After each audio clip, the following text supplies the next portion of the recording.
एकाएक मंगलवार को एक खबर आई और संत समाज में जैसे तहलका मच गया। अखिल भारतीय अखाड़ा परिषद के अध्यक्ष महंत नरेंद्र गिरी की मौत की खबर ने सबको झकझोर के रख दिया। महंत नरेंद्र गिरी संत समाज में एक जाने माने नाम थे और निरंजनी अखाड़े के महंत भी थे। बताया जा रहा है कि काफी विवादों से घिरे हुए थे महंत और काफी ज्यादा सुर्खियों में वो रहा करते थे। तो वहीं महंत नरेंद्र गिरी और उनके शिष्य आनंद गिरी के बीच का जो विवाद था, जो मनमुटाव था, वो भी काफी चर्चाओं में रहता था। इन सारी खबरों के बीच एक जो सवाल दिमाग में आता है वो ये कि आखिर ये अखाड़े होते क्या है और इनके गठन का क्या है, इनसे जुड़ी जो और जानकारियां हैं वो क्या हैं, क्योंकि अक्सर ही साधुओं के साथ कोई न कोई अखाड़े का नाम जुड़ा ही होता है। तो आज की इस वीडियो में हम इस बारे में ही डिटेल में सब कुछ जानेंगे। लेकिन उससे पहले अगर आपने हमारा ये चैनल अभी तक सब्सक्राइब नहीं किया तो जल्द कर लें। अगर आपको ये वीडियो पसंद आए तो वीडियो को फटाफट लाइक करें और ज्यादा से ज्यादा शेयर करें। चलिए आगे बढ़ते हैं। पहला सवाल तो यही है कि क्या होते हैं ये अखाड़े।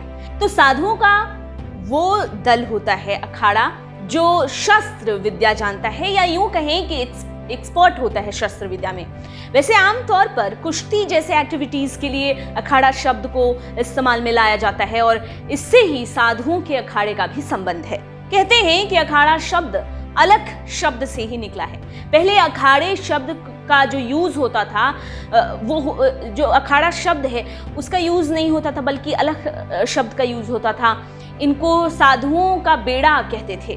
बताया जाता है कि अखाड़ा शब्द का यूज मुगल काल में होने लगा। कहा जाता है कि एक वक्त ऐसा भी आया जब धर्म के विरोधी शक्तियां समाज पर हावी होने लगी।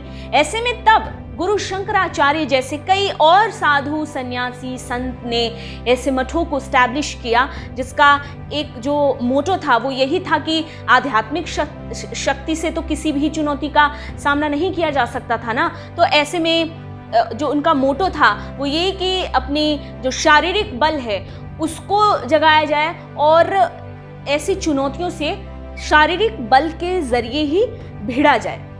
और फिर बाद में इन मठों को शुरू किया गया जिसमें शस्त्र विद्या को अहम जगह दी गई। आगे जाकर इन्हीं ग्रुप और मठों को अखाड़ा कहा जाने लगा। अब सवाल ये है कि कितने अखाड़े हैं।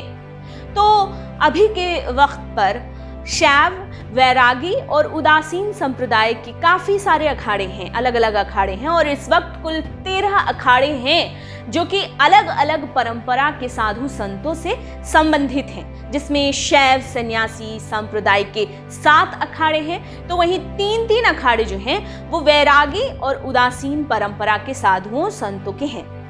कुंभ और अर्धकुंभ का जब भी आयोजन किया जाता है तो ऐसे बड़े मौकों पर इन अखाड़ों की काफी अहम भूमिका रहती है। अखाड़ों में वर्चस्व की लड़ाई की वजह से अखिल भारतीय अखाड़ा परिषद की साल 1954 में स्थापना कर दी गई और इसके अध्यक्ष नरेंद्र गिरी रहे थे। अब एक सवाल है कि इन अलग अलग अखाड़ों में अंतर क्या है, जबकि इन अखाड़ों का संबंध साधु संतों से ही है। तो कैसे ये अखाड़े अलग हैं? परंपराओं के आधार पर अखाड़ों में अंतर होता है और हर अखाड़े में अलग तरह से दीक्षा दिए जाने के नियम हैं।